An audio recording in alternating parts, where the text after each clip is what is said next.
Hello children, today we'll start the new lesson in science, that is cell structure and function.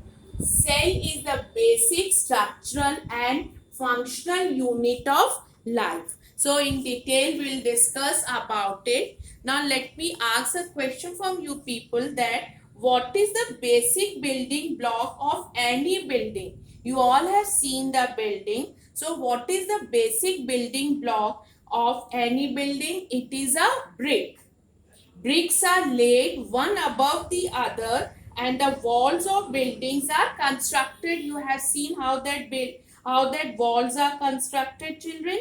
Similarly, our body is also made of a basic building block. It is the cell. What is it, children? It is the cell. So how can we define a cell? Cell is the basic structural and functional unit of life. All living things are made up of cell. All living things are made up of cells. It is the cell is the smallest unit of an organism that is classified as living and is often called the building brick of life. What is it known as? Building brick of life. Every organism begins its life as a cell. Now what happens to the cell, children? The cell divides and redivides to increase the number.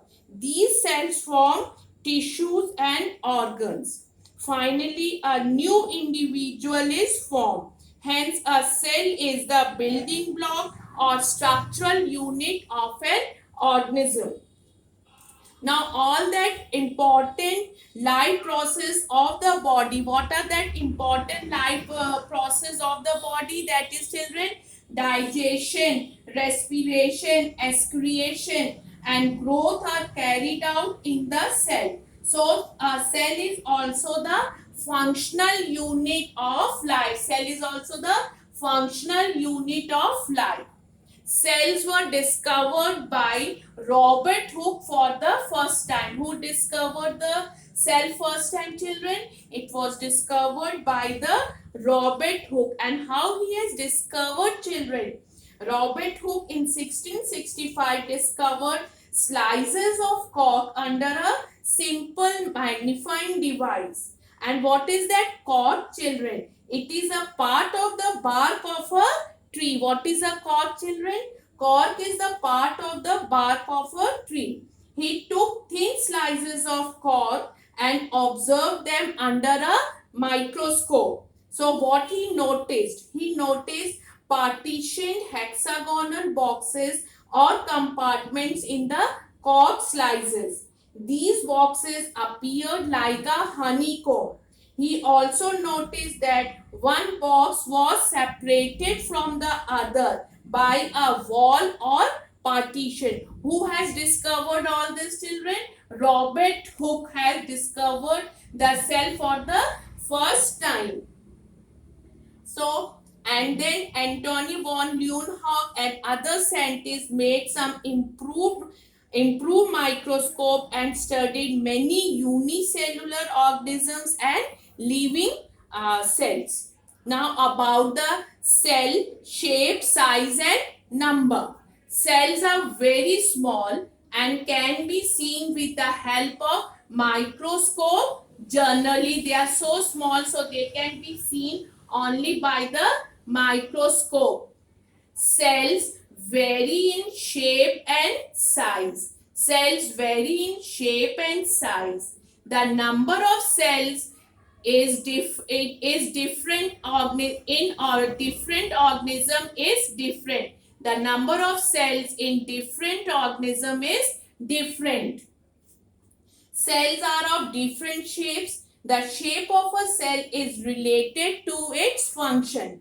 If we talk about the amoeba, it is an unicellular organism, has an irregular shape that changes all the time. It helps to move and trap food. Now about the muscle cells in human body, they are thin and long so that they can expand and contract. The white blood cells in the human blood, in the human blood, change their shapes in order to kill germs. Now, what we are discussing is we are discussing about the shape, children. A nerve cell is long, thread-like and branched, as it has to transmit messages to every part of the body.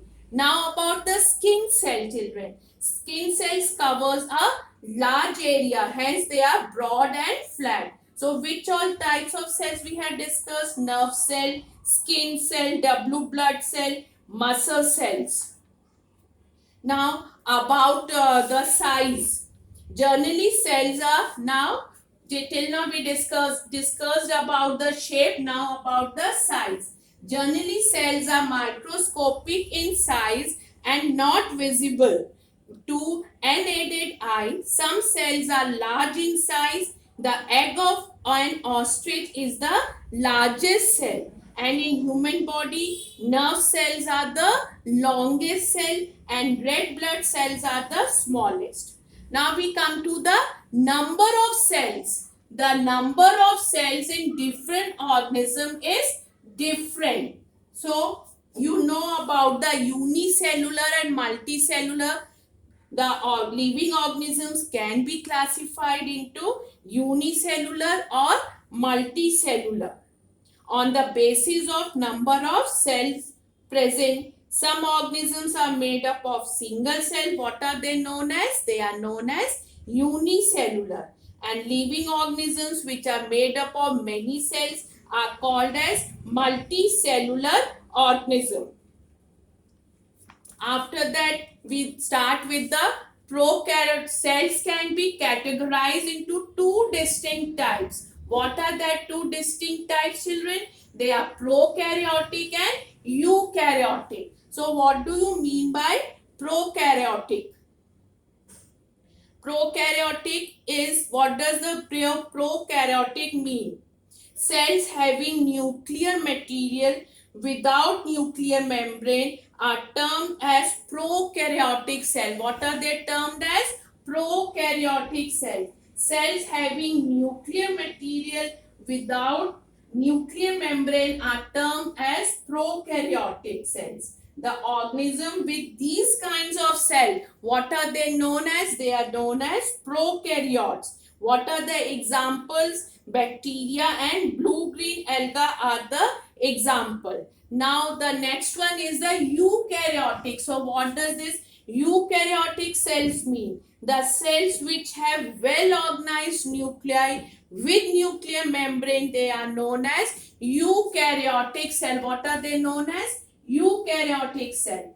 All organisms such as plants, animals and fungi, that is organism other than bacteria and blue-green algae, are called eukaryotes. What are they known as? Eukaryotes. So prokaryotic and prokaryotes, eukaryotic and eukaryotes.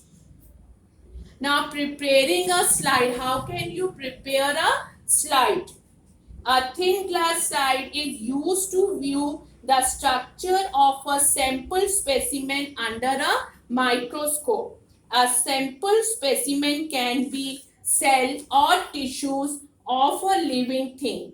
The sample specimen is covered by a very delicate and thin glass covering that is known as a cover slip. What is it known as? A cover slip. Now, how can we do the mounting? How can we do the mounting? A slide is prepared by following these steps. What are that steps, children? Take a clean glass slide. What you have to take? You have to take a clean glass slide and place the sample specimen on the center of the slide. What is it called? This is called a mounting. What is it known as? Mounting. Mounts may be temporary or permanent. They can be temporary or permanent. Add 1 or 2 drops of water. Now what you have to do afterwards? You have to cover it with cover slip and observe it under a microscope. And you have to do the staining also, children. How to do the Staining specimens. How you have to do the staining? Specimens are also stained, means colored, with a chemical dye. Why do we do that chemical dye, children? To view the internal tissues and structures clearly. What we can see, the internal structures and the tissues clearly. Staining highlights the parts to be viewed clearly. The common stains are used for staining are the saffron, methylene blue, iodine and crystal violet. For making permanent slides, some chemicals are used to keep the biological sample preserved for a longer time. If you have to make a permanent slide, so some chemicals are used to keep the biological sample preserved for a longer time. Thank you, children.